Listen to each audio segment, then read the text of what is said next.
Good afternoon, and welcome to the 4th Annual Lit Youngstown Fall Literary Festival Keynote Talk by David Giffels.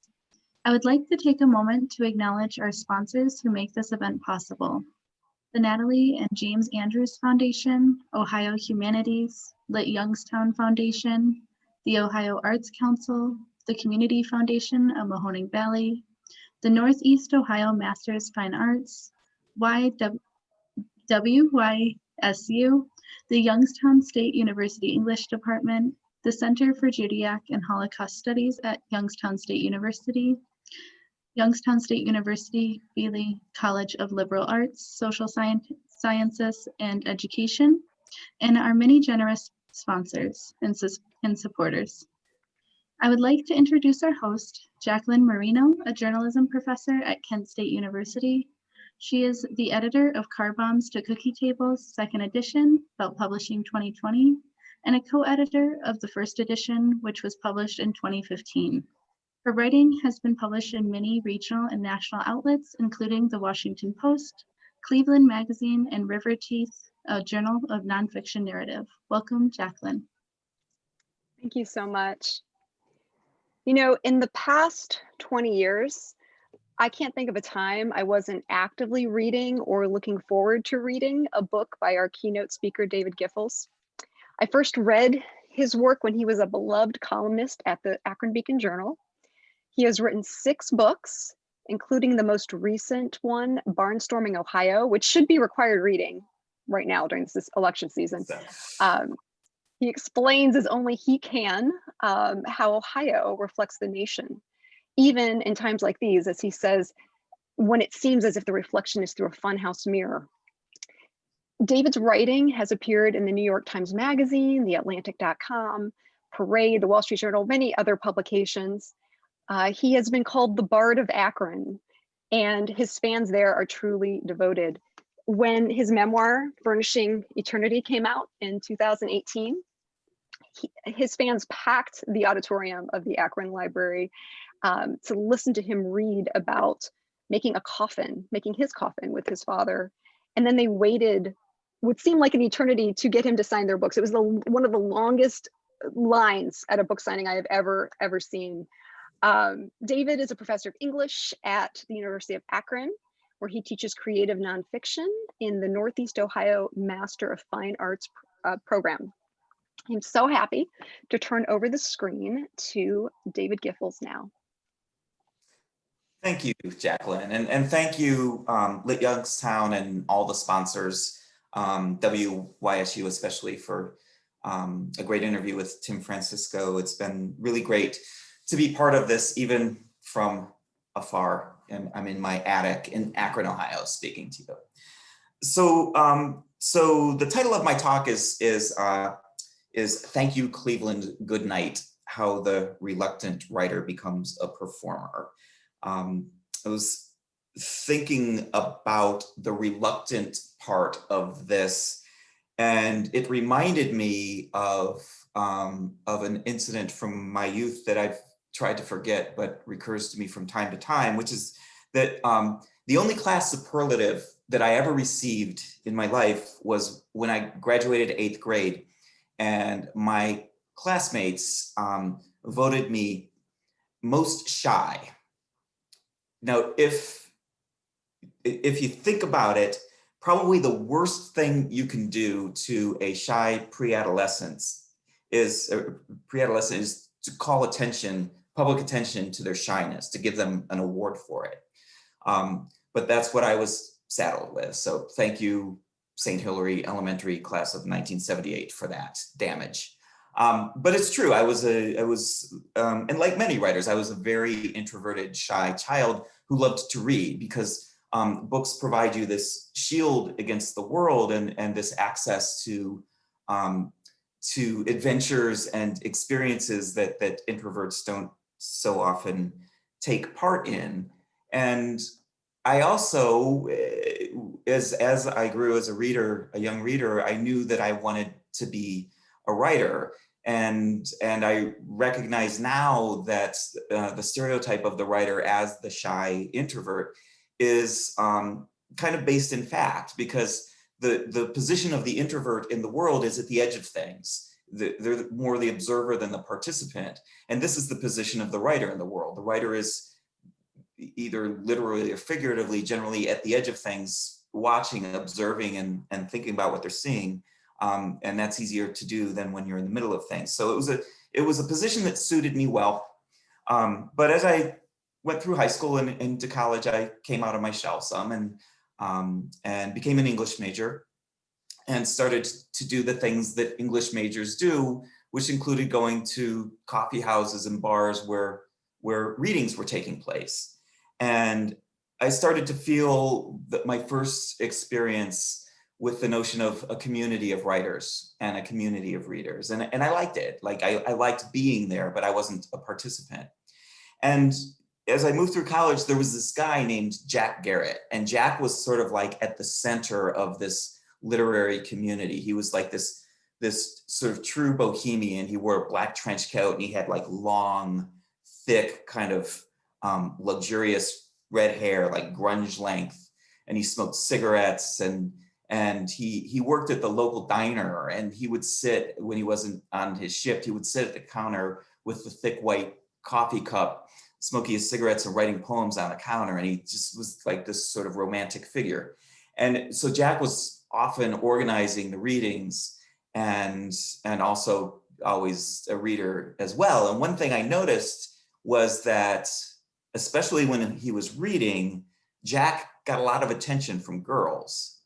And who knew that being a poet would like sort of attract potential romance. So I noticed this and started to wonder about my own possibilities as a performer, but still sort of terrified of speaking in public. But equal to my inherent shyness is an inherent competitiveness. It's very strong within this one to be competitive. And so I thought, well, if Jack can do this, so can I. And so I broke the ice, and I was invited or asked to be part of one of the readings. And for the first time, I remember standing in front of the microphone, utterly terrified, afraid of my own voice, and got through it, and also felt this exhilaration, like this really dual mix of terror and exhilaration that I felt, and I wanted to do it again. And so I continued kind of from time to time. I would participate in these readings and was getting a little bit more comfortable with it, a little bit more emboldened. And there came to be an event that was organized by one of my professors, like my true mentor at the University of Akron. And he had arranged to have a reading of people who were in the campus literary magazines at the local Borders bookstore. And so the Borders community relations staff had set up this evening event, and they set up a microphone and PA system and a makeshift stage area with chairs, and people came, families came, children, were there. It was a nice turnout and a sort of formal event, and I was going to be one of the readers. And I don't know what I was thinking, which is sort of a prelude to most stories about people of a certain young age. But the story that I was going to read that night, early in the story, was a very bad word. And a very bad word used in a very graphic context. So I did my reading over the public PA system in a Borders store on an evening, and my voice carried throughout the store with this very bad word in a very bad context. And the evening ended, and things were wrapping up, and my mentor came up to me and he said, "David, couldn't you at least have just said screw?" And I guess I hadn't thought about it, but I started to think about like what was my voice and what was I saying? Was that really me, or was I getting like too full of myself or too far down a road that wasn't myself? And it wasn't so much the use of profanity.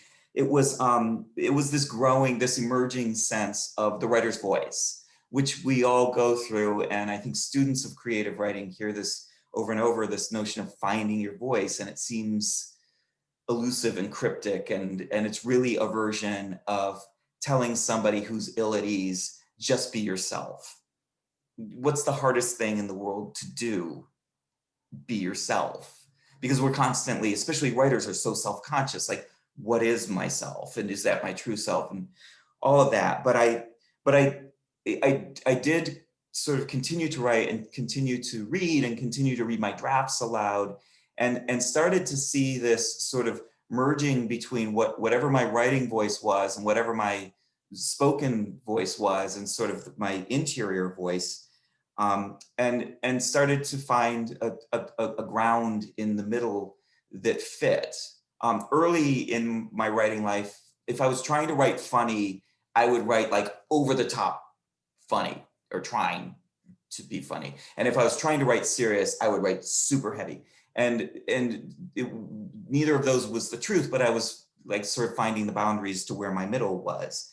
And eventually I learned, and I didn't really come to understand this until later, is that the true voice of the writer is not really like, student writers are often told, write the way you talk. And I don't think that's true. I think you write the way you wish you could talk. If you think about moments in your life where you've been at a party and you leave, and 10 minutes later, you think of the witty rejoinder that you wish had come to you spontaneously in the moment. That's what the writer's true voice is. The writer has all the time in the world to get the best version of their voice on the page. So you have that extra 10 minutes to be witty in the moment when you're writing and revising. And so I learned that this is, this is the truth of the voice. And so as I got more comfortable reading, I got more comfortable sort of channeling the voice of the piece into a voice that seemed natural when it was coming out the PA system. And as the writing life became my true adult life, I've been a working writer for pretty much my entire adult life. And readings, and once I started publishing books, readings became much more a part of the staple of the writing life. And still, even at the beginning of that, and even now, I still have, it's not my natural state to be a performer. It's still my natural state to be an introvert and a writer.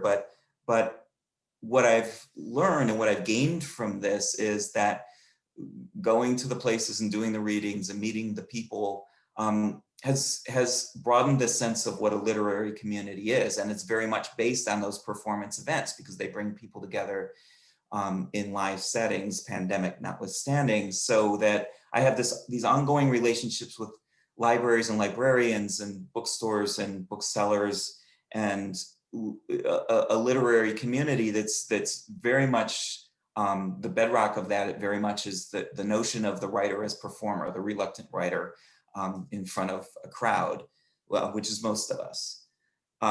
So it's become a part of the pattern of my life. You release a book, you go on a book tour, and then you get requests from previous relationships to come back and do a reading, and these things carry over.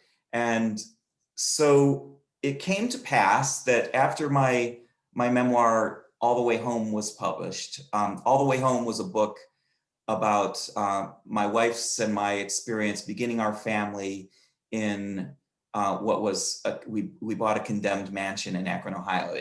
I'm in it right now. We've been here 23 years. We've been trying to reclaim it from forces of destruction ever since, and we have not conquered it yet. But the book was about the first year living in a house that was almost uninhabitable.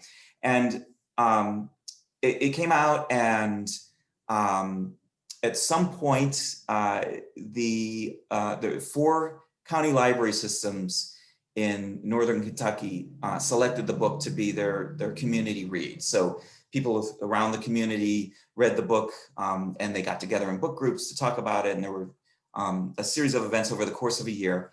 And in the fall of that year, I was invited to come and do a week-long series of events for the 4 library systems. So this was set up in the spring, and it was very exciting. I was really flattered and honored to have that opportunity.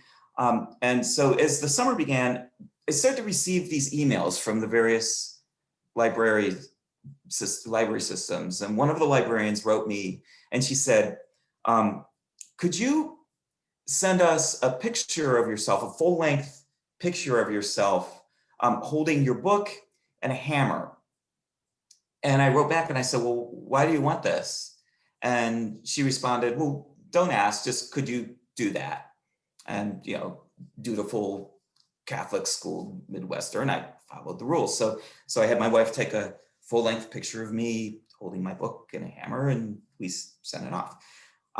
So then one of the other county librarians from one of the other systems sent me an email, and she said, could you send us 4 pictures of your house, each from the 4 sides, straight on photographs of the 4 sides of your house? And I wrote back and I said, well, could you tell me why? And she responded, no, just could you do it for us, please? And so I dutifully responded. I went out and I took a picture of each side of my house and I sent it to him. So then a little time passed, and another one of the librarians, one thing I learned is that library systems themselves are very competitive with one another. Remember, this is 4 different county systems working together on this event. So one of the other systems sends me a note and they said, there are a lot of music references in your book. Could you make a list of the songs that are mentioned in the book, that somehow appear in the book? And I wrote back and I said, can you tell me why? They wrote back and I said, no, just could you do it, please? So I did. I went back through and I found all the references to music and I made a list of songs and I sent it to them. And so, so autumn came and I made my way down to Kentucky, and to begin this sequence, I was going to be doing an event each evening for each of these 4, or each day for each of these 4 different counties. And we began. I was going to be on the one of the local TV morning news shows. You know, the talk, like you know mornings with Jack and Molly or whatever. And so so I was in, like, it's like 7 a.m. the sun's just coming up and I'm in the green room waiting to go on. And if you know your Ohio and Kentucky geography, northern Kentucky is basically Cincinnati's, like, sort of it's connected directly to Cincinnati. And so so the guest who was on before me is Bootsy Collins, one of the great figures of modern pop music, the bass player for Parliament Funkadelic, this, like, sort of star child, glammy, super awesome figure who I'm a huge fan of. And Bootsy lives in Cincinnati, and he was on the show with his wife because they were doing a charity event and they were talking about it on the local morning news show. And so he finishes and I'm going to be up next, and he passes through the green room, and it's 7 o'clock in the morning, and Bootsy Collins is wearing tight leather pants and, like, star-shaped sunglasses and, like, a bedazzled top hat. And he's walking through the green room, like, that's how Bootsy Collins gets up and dresses in the morning. And, you know, I sort of shyly went up to say, Mr. Bootsy Collins, I just want to say I'm a big fan, you should have got to meet him. But in my mind, I'm thinking, I'm going to go back home to Akron, Ohio, and I'm going to tell all my friends that Bootsy Collins opened for me in Kentucky. So I'm starting to feel a little rock star now. So that evening was the first of the events. I was doing a reading, doing a performance for one of the library systems. And when I arrived at the library, they met me at the door, and I remember they were all, like, sort of eager to show me something. And so there's all these librarians kind of, like, ushering me into through the lobby into the main part of the library, and they take me up to this big enclosed glass case. Inside the glass case is an exact replica of my house in Akron, built out of Legos. And I'm like, that's what they wanted those photographs for. But it was this very weird thing, it turns out that one of the library staff happens to be like a huge Lego nerd. Like he's like a Lego savant. And he built, and I mean, it's like an exact replica. It's uncanny, like the basketball hoop was in the right place, everything. And so I'm thinking this is like, I'm feeling even more rock star, but I'm like, this is the weirdest way to feel like a rock star, that somebody built a Lego version of your house. It's like the very fine line between stalking and making someone feel like a star. So I did my reading and it went really well, and really excited to see what comes next. And then the next evening I arrive at the library, and again, the staff is very eager to bring me into the main room of the library. And when I come into the main room of the library, I'm suddenly confronted by a larger than life, full-size cardboard cutout of myself holding a book and a hammer. And in fact, it looked exactly like this. So, but the one that I was faced with was actually, I hope this is gonna work. It was actually this. It's like a Chewbacca-sized version of myself. It was haunting, eerie. But they had also made a whole bunch of these smaller ones. So it was like Heat Miser, and then all the little Heat Misers that danced around. And they told me that they had had a lot of fun in the weeks before my visit,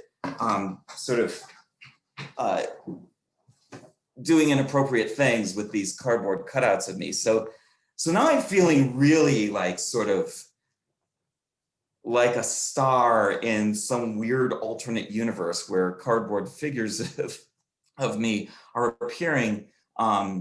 So I give my reading and it goes well, and then the next night comes, and the next night was like a sort of a larger event. There were other things going on, and they had hired a band, and the band is doing all of the songs from the book. It was a cover band that had learned all these songs on that list that I had been asked to send. So now, like my rock star thing is like now, like Bootsy Collins opened for me the other day, and now I got like a band doing my own music that's part of my reading. And so I'm like, my ego is kind of like sort of on red alert. So the final day was a Saturday, and that event was in the local high school auditorium. And it was like 11 a.m. or something. It wasn't an evening event. And so I arrived, and it was like some kind of a festival. So there was all this stuff going on around the high school, and the librarian host ushers me to the library, and I was like about 20 minutes early, and she takes me into the, and not the library, the auditorium, takes me into the auditorium. And in the auditorium is me and her husband, who was there waiting for her.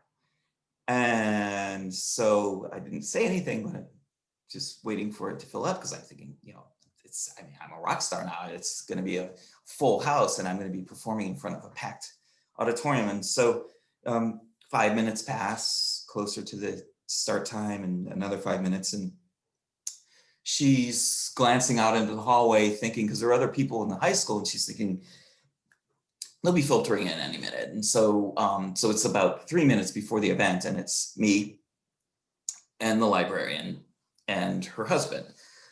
So she goes out into the hallway, and she comes back like sort of leading by the arm one of her friends, a fellow library staff member, who comes into the room. So it's time to begin. So it's me and the librarian and her husband and her friend.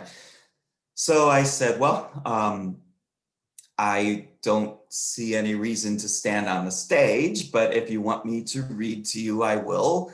And the only thing harder than reading to a packed auditorium is reading to an auditorium with a captive audience of 3. But I figured I've got no choice. So I just kind of leaned against the stage, and they sat in the chairs, and I read to them, and we talked, and it was nice. It was a different way to end things, but like one thing I've learned, and I tell this to my students, is that you don't really become a writer until you've been humbled by your writing in some way. And that can mean many different things. And what I don't tell them is that it's not like you become humbled once and then you become a writer and then you've passed the test. I don't reveal to them that once you recognize what it is to be humbled, it just keeps happening over and over again. And that's really what being a writer is kind of like being a hitter in baseball. You fail more often than you succeed. Your success is measured in percentages that are under 30%. So it was humbling to be reminded that no, you are not a rock star.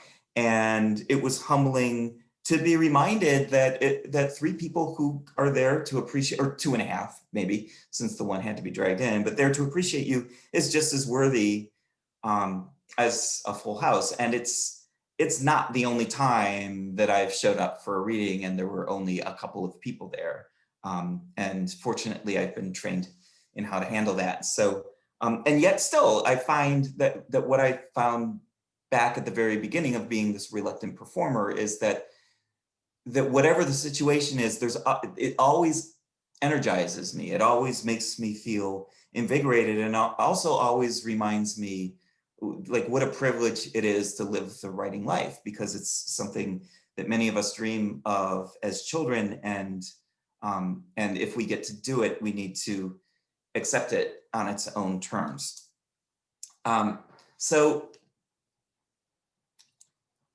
So I continued my work, and as Jacqueline mentioned in the beginning, in 2008, I published a memoir about building a coffin with my father, which was very much, it's definitely the most personal book I've written. And it began really as this sort of hackneyed idea that he and I would build a coffin together. My father was a fine woodworker, and my favorite times with him throughout my life were when I was working with him on a project of some sort. And so this was just, it may as well have been a birdhouse. It was just a way, as he was entering his 80s, he had been through a bout of cancer, so his mortality was on the radar, and I wanted a way to spend time with him doing a meaningful project while we still could. And so, and I did decide I wanted to write about it. So, I'm aware, especially in that case, that that a book, when you're writing it, a book when you're creating, a book when you're alone with it, and it's only the two of you, is a very, very private thing. It's a very isolating thing. It's just you and the book. And a book, when it becomes published, is a very public thing. It's a product. It's almost a different entity than the experience and the creation of the book. And so in this case, that was a stark contrast, because this book was so private and then it was going to become so public.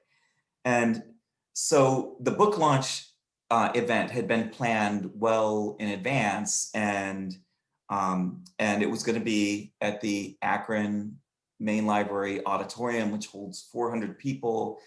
And as the book was coming toward publication, my father went in very rapid decline from good health for somebody in his 80s who had been through a heavy round of cancer, to a sudden return of the cancer in the late fall and a steep decline through the holidays. This book came out on January 2nd. The book launch event was on the evening of January 4th.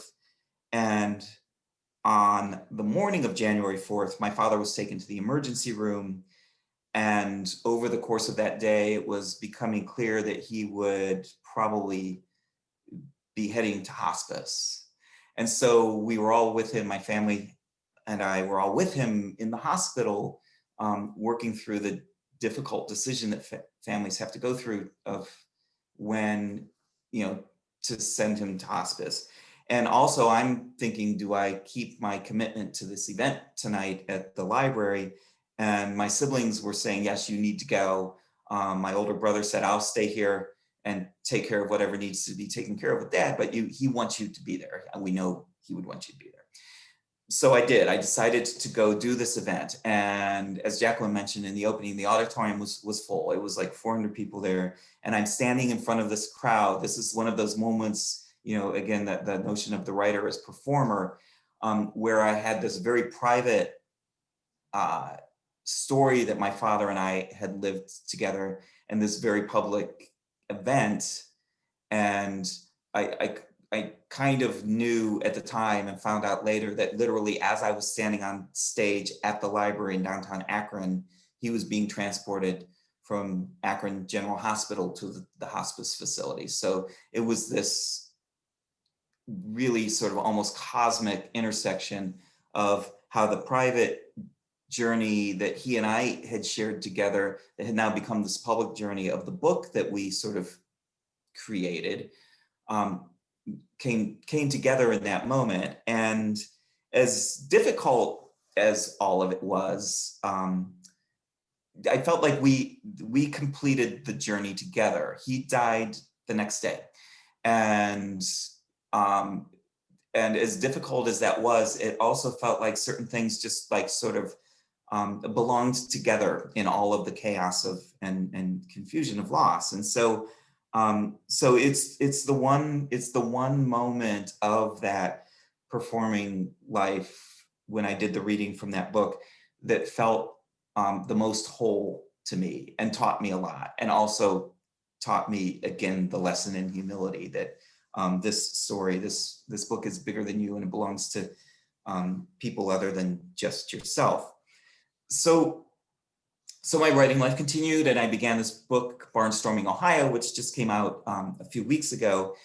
And over the course of writing this book, the premise of Barnstorming Ohio is that I would spend a year traveling around Ohio, which is reliably for a century been America's bellwether, that it always in times of leading up to a presidential election, people turn to Ohio to kind of understand the tenor of the nation in whatever times we're going through, and we're going through such strange times. And who knew that this book begins in March 2019 and it ends in March 2020. And so I knew that there would be things that I was planning to do and see and listen to, but there would be things that would come as surprises. No, and I didn't know exactly how the book would end. Who knew that the cosmos would give me a pandemic as my dramatic finish of the book? It's obviously a tragedy that we are all enduring in so many different ways, but selfishly as a writer, I couldn't have imagined a more dramatic and complex way to end that book.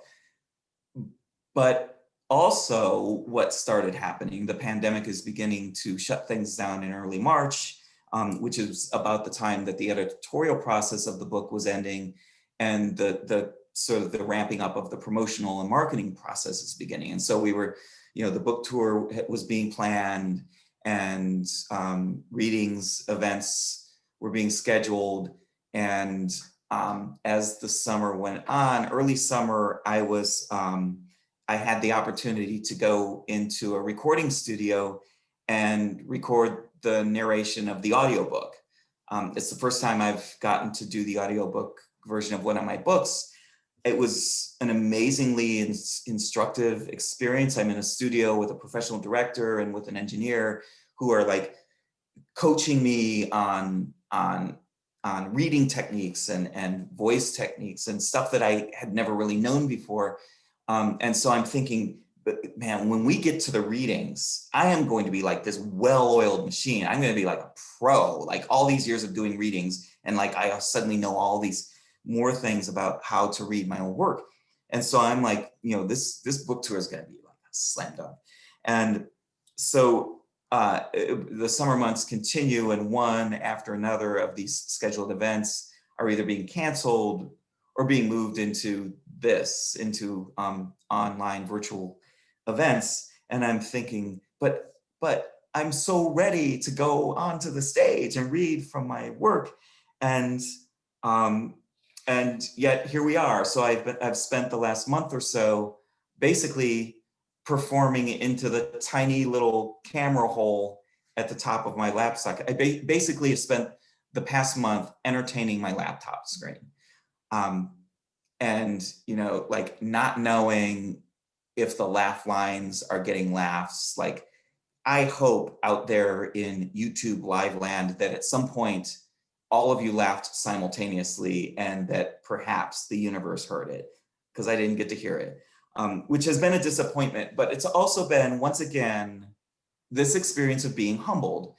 There have been times, many times in my life as a writer, going out and doing readings where I didn't want to do it.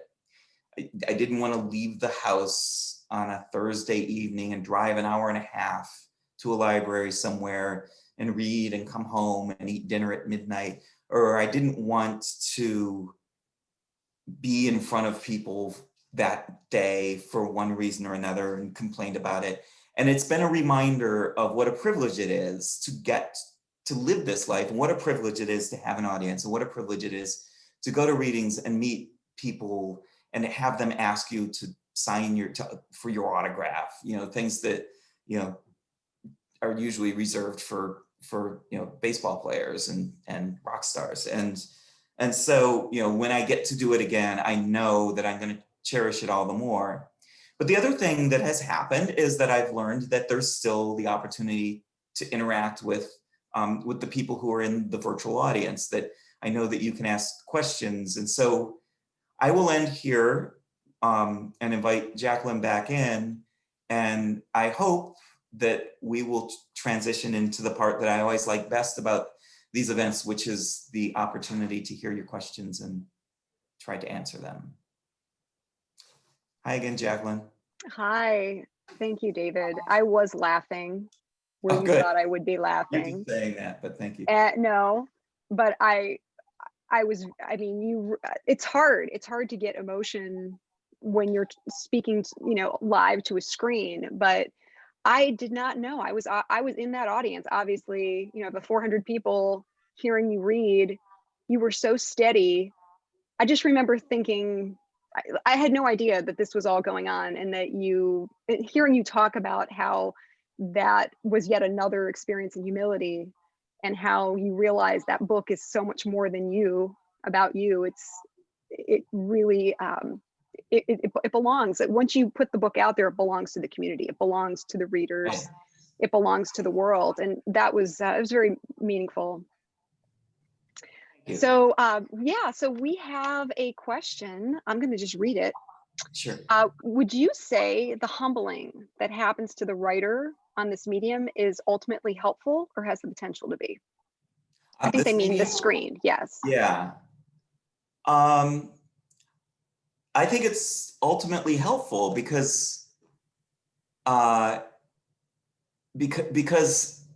know, it reminds me how much every single reader is valuable, how much every single person who comes to a reading is valuable when you're reading alone in your attic to your laptop. So again, like, you know, part of the writing process, as you know, is audience, is thinking about your audience. And so part of the, you know, like being part of a community of writers and readers and meeting people is to have a better sense of what your audience is.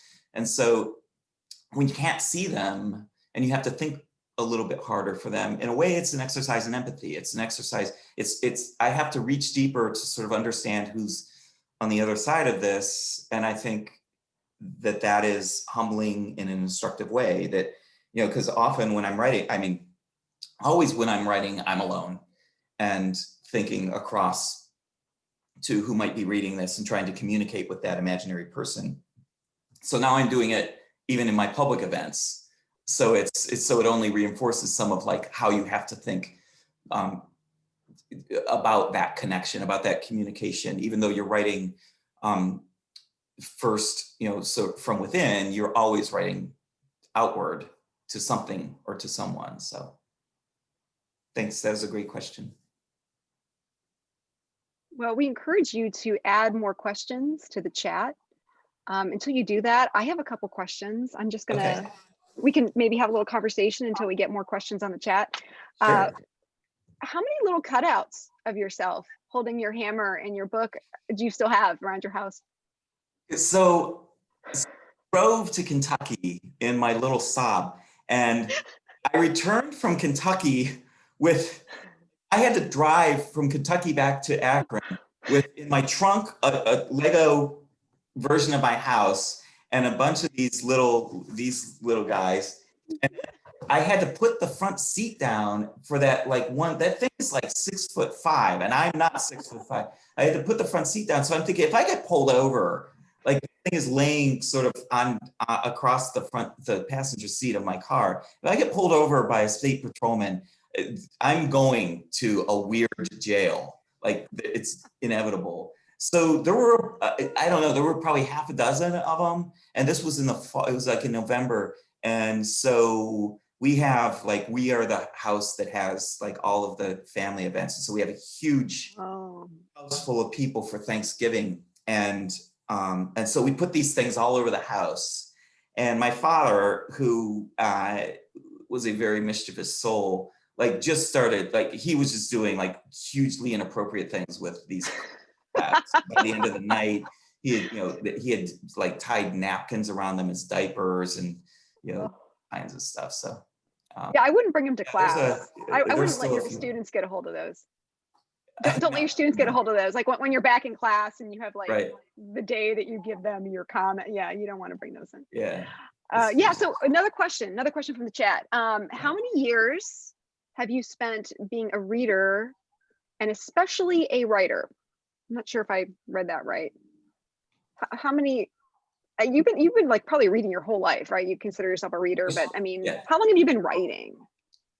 I always tell the story. I don't know if you're old enough to remember. I think this was only around for a while, but Dr. Seuss had a book called My Book About Me, and it was it had all these fill in the blank things in it, and it was my hand is this big, and you trace your hand, and Dr. Seuss. So it's my house has blank spoons, and you count all the spoons in your house and fill in that number. And at the back of the book was, when I grow up, I want to be a blank. And I was probably 8 years old when I got this book, and I still have it. And you can see in the blank, I wrote policeman and I erased it. Then I wrote mailman and I erased it. And then in ink, I wrote writer. And I just remember ever from the time I could read a whole book and felt the power of what it means to be able to read a book, I wanted to write one. And so, yeah, so I was I was a kid who was always writing stories and wanted them to be, wanted to make a book. That's great. That's great. Another question. Yeah, we have another question. So what would you say is your most valuable tool in your writer's toolbox?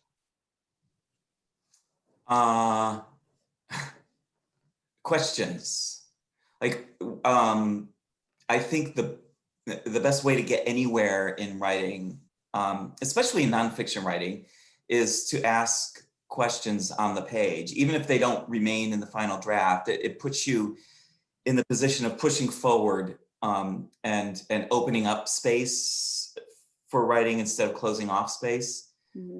In essays, especially, my favorite tool in my toolbox is to put on the page a question that I know I can't answer, because I love essays that ultimately deepen a question instead of answer it, because I think essays that answer questions are in some ways false, because most of the good for essay writers don't have complete or easy answers. So I guess that would be my answer. That's a great answer. That I wrote that down. I'm going to use that in my classes. Okay, another question. do you ever get stage fright anymore? And if you do, what do you recommend for it? Yeah, I mean, I do. I've had, times where I was like, can they see that I'm shaking? So yeah, I still do. I guess like I've just kind of learned that if you talk through it, that you will find your rhythm, or sometimes like if it's a kind of an interactive event, ask a question of the audience, and once you get them, you feel that engagement, it seems to put you on your feet. But I think most people who do public speaking, I don't think there are people who are born to it, but I think who do public speaking still have some version of stage fright. So Yeah. What about the important elements of reading performance? What are the important elements of that? It's different than writing. yeah, read a little bit slower than you think you should. I did radio stuff for a while, and I learned a lot from that too. It was like produced pieces, and it was basically kind of offshoots of my reporting. And the guy that I worked with was really good at coaching too. And he said, read as slow. And this is for radio, so it's a little bit different because a live event, you should be a little bit more energetic. But he said, read slower than you think sounds normal, because that will sound radio. But another thing is when you feel that there's something on the page that's smiling, let your mouth form into a smile, and it'll come out more animated. And when you feel something that is thoughtful on the page, put yourself into this slower, pensive state, and you'll feel it come out of your voice that way. So it's almost like you can make your facial expressions cause your vocal to come out differently. One of my favorite writers and readers of his own writing is the novelist and short story writer George Saunders. And I got to meet him after one of his readings once, and he's an amazing performer of his work. And he said he has in the margin of whatever he's reading, he has every pause, including where he stops for a drink of water. Like everything is scripted for himself on the page. And it feels it feels performed, but it also feels like there's this spontaneity. Even when he sort of like laughs a little bit with himself, it's all scripted. And I just thought that was amazing because, if you ever have a chance to see him, you're mesmerized by him, but it doesn't feel like doesn't feel like he's acting. It just feels like him being natural. But probably a lot of rehearsal went into that for him to go so far as to that's actually have in the margins. Yeah. Because I don't know about you, but I have a hard time myself just reading to the mirror or I just want to do it and get it over with. So hearing that story makes me think, wow, I'm really under rehearsed, most of the time. Okay, another question. So you remember the exact moment that you realized that words and writing was the thing that makes your boat float. Can you describe it? I don't know if I remember the exact moment. I do remember some sort of specific books that were longer than I had ever read before, as a young reader, this feeling of triumph when I finished them. I could point to, I don't know if I remember the specific moments, but I could point to books that I still have on my shelves when I was starting to read adventure novels that were, a couple hundred pages long, and I was, 9, that I was those were breakthrough moments. And that's what a book is, that's what I want to make. Yeah. So I think this is a question about something you said earlier about how you always like to put a question on the page that you can't answer as you're writing. Can you give an example of a question you might ask? I don't know, maybe from an essay that you wrote or something. Yeah. I mean, sometimes it's just to lead myself. It's why do you think this? I'd like to write a statement that I'm not sure if I'm hitting the truth, I'll ask, why do you think this? I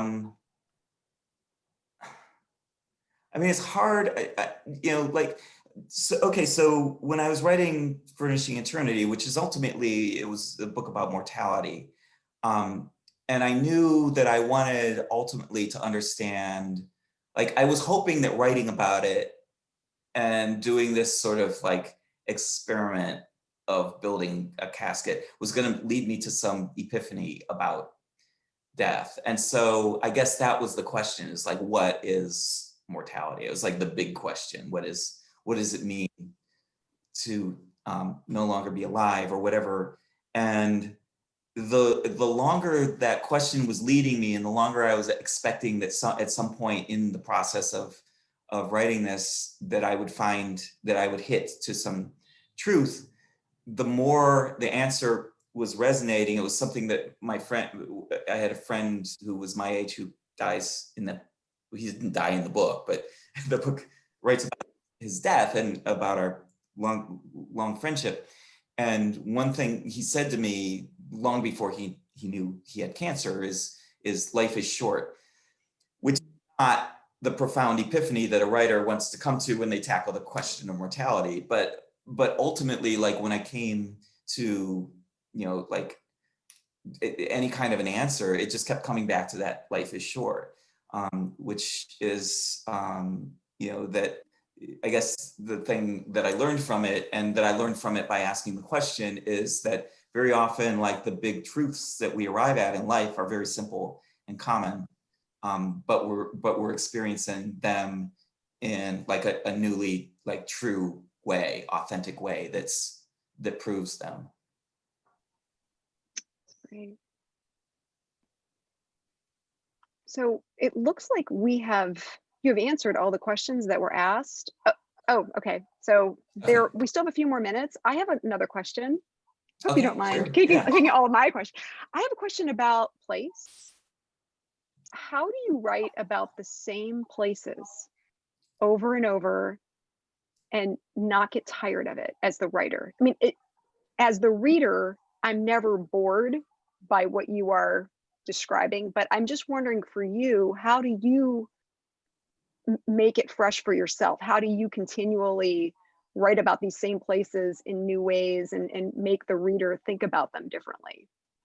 That's a great question, because I mean, I was a newspaper journalist for 18 years before I transitioned into doing books and essays, and covering Northeast Ohio. And so I never set out to have place kind of be my subject. And if you were going to choose a place to be your subject, you wouldn't choose Akron, Ohio. You'd choose, Las Vegas or Morocco or something.